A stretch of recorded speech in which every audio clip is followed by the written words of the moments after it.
Advances in biotechnology were helping people improve their physical and mental abilities to an amazing degree. Provided, of course, they had enough money. A new breed of people was emerging, half human, half machine. And in Detroit, at least, not everyone was happy to see it.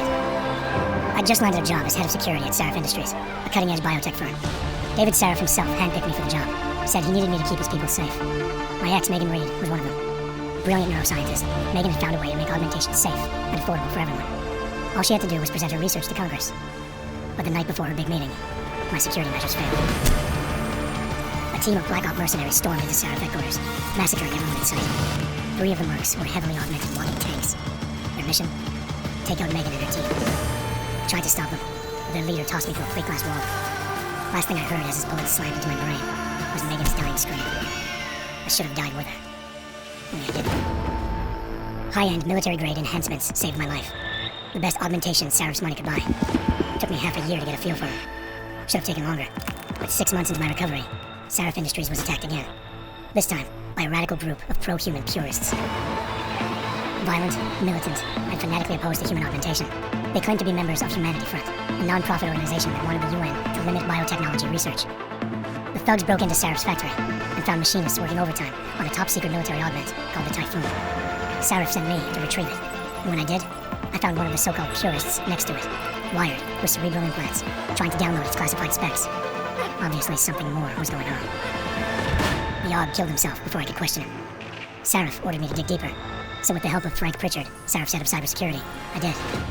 Turns out a second hacker had been controlling the Aug's actions from somewhere off-site. Pritchard and I tracked his signal to a secret FEMA internment camp in Detroit. The Black Op mercenaries were there. The same mercs who'd left me for dead 6 months before. Figured they'd try again when they saw me. It wasn't so easy for them this time. I took out the tank named Barrett, even got him to give me a new lead.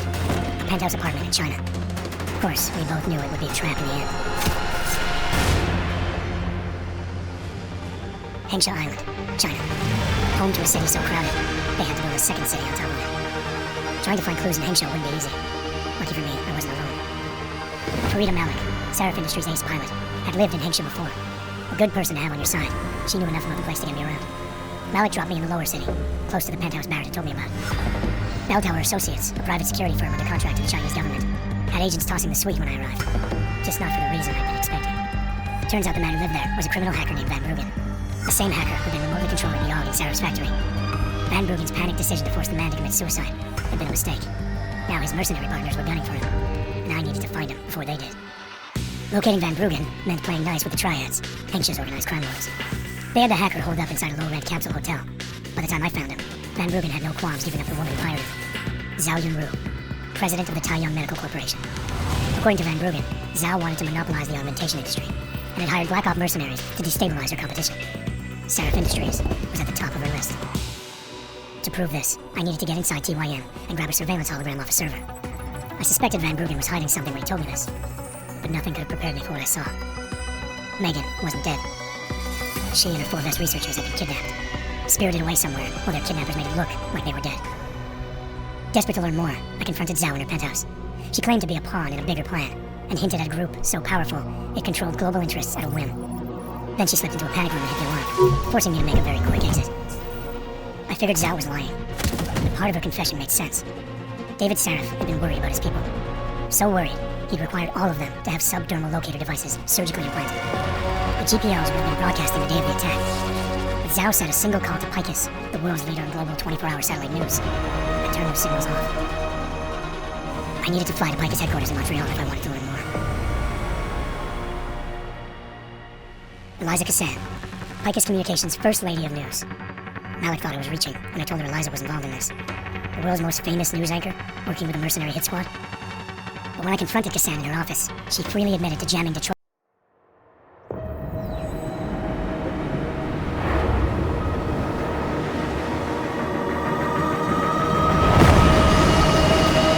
I once thought I could save the world. Now look at it.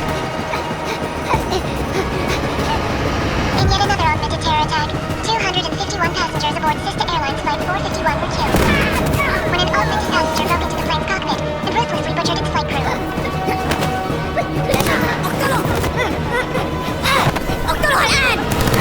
Details recovered from the black box recorder suggest that the man may have been suffering flashbacks to the Aug incident. That horrible day 2 years ago when augmented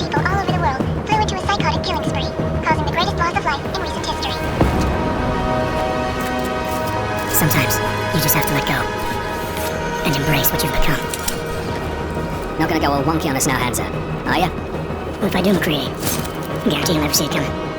Agent Jensen! Am I gonna have a problem with you? No, sir. No reason to assume you would. Good, because you are the only augmented operative on this team, and I intend to make good use of you. Listen up, all of you! We got a sandstorm barreling down our ass and we can't afford to make mistakes. We're going after this man, an arms dealer named Shepard. He's ex-Bell Tower, one of the Special Forces commanders who disappeared during the incident. And he's come out of hiding. That cannot be good. It's not. He's selling weapons and military-grade augments to terrorists. This is Iran Singh, the undercover agent who lured Shepard out of his hole. Best you see Interpol's got. For 3 years he's worked hard to get in tight with the Jinn, an Iraqi smuggling cartel that's infected the Eastern Hemisphere like a plague. Last week, our arms dealer sent a message to the Jinn, offering to sell them a shitload of black market merchandise dirt cheap. They told Singh to handle it by. They're not gonna like it when Interpol disrupts that party. Is Sing's cover really that good? It is right now. We need to keep it that way. This is where the deal's going down. A half-finished high-rise hotel that's been abandoned ever since the incident. It's not a pretty picture inside. Let me guess. Most of the labourers were augmented with heavy-duty industrial rigs. So when the incident hit, and they all went schizo, things got gruesome real fast. And no one, except for some homeless junkies, have been inside the place ever since. So what's the plan, Director? Singh's meeting Shepard on the ground floor, inside the hotel's main atrium. He sent the bulk of his Jinn crew to the penthouse levels to secure a vantage point. I want McCready's team to take up positions overlooking the atrium and make the arrest. Jensen, you're going in solo from the roof. My objectives? Keep the Jinn from joining the party. As far as we can tell, only one route connects the atrium to the penthouse level, a halfway decent elevator shaft. Here, I want you to block access to it. Fine, just cut me loose. Do you plan on relying solely on your augments for this one? I'd recommend taking a little hardware, just to be sure.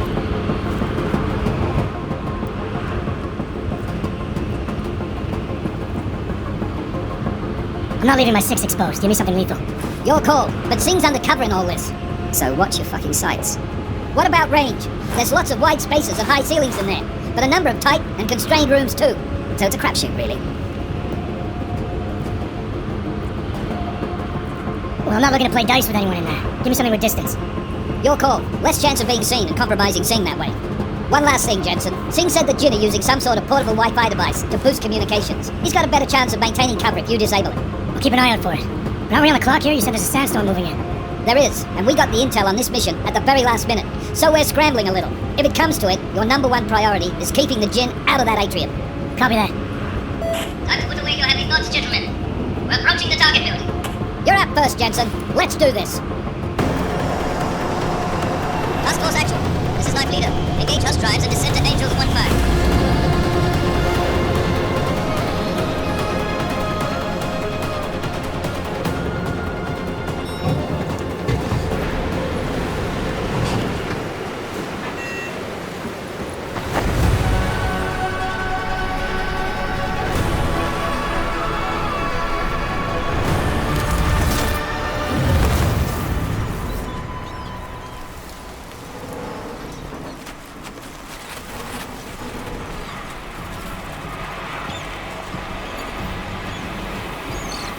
Team leader, this is Jensen. I'm on the roof. Solid copy.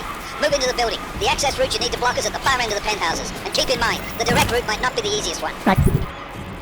Do that. McCready will advise once your team is on the ground. Miller out.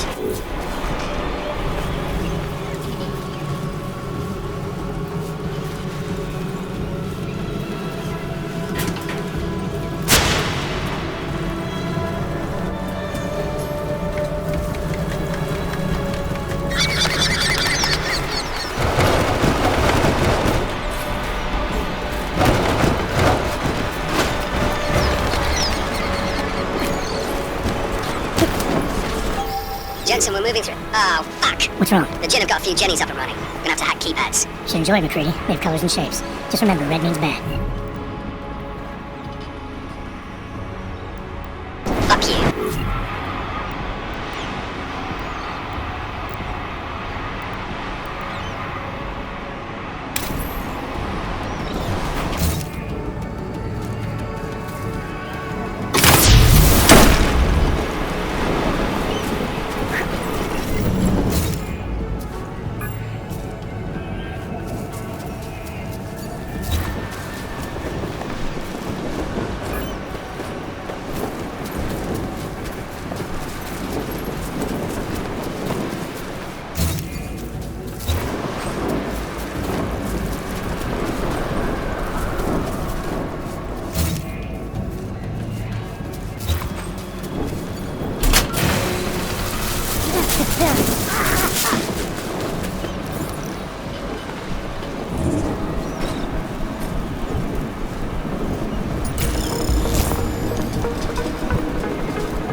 initiated.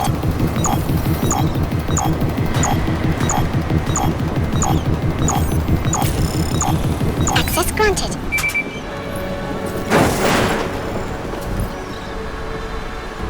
Damn squatters. I think that...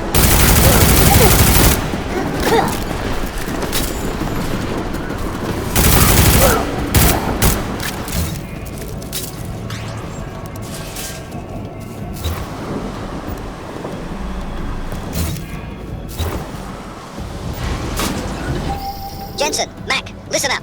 Doppler shows that sandstorm's moving in fast. It's big, and it's gonna hit us hard. God, I hate the fucking desert. Confirm visual? I can. Time is not on our side. Copy that. Solid copy.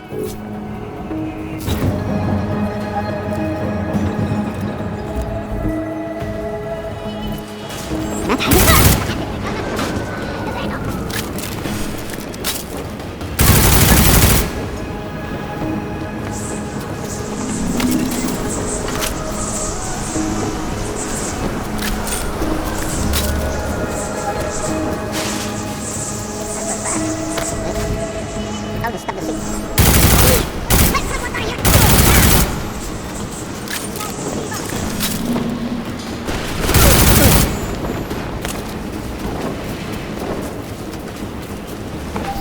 Jensen, watch your 20. Working my way through the penthouses. Remember to keep an eye out for the Jin's communications booster, if you can disable it. Roger that.